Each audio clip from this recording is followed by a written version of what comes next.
ഈശോ വസിക്കും കുടുംബം, ഈശോനാഥനായി വാഴും കുടുംബം.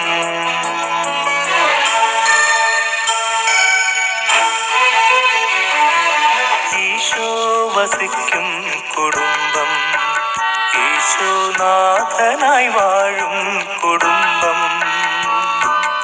ഈശോയിലെന്നും ജീവിതം കാണും വ്യക്തികൾ പണിയും കുടുംബം.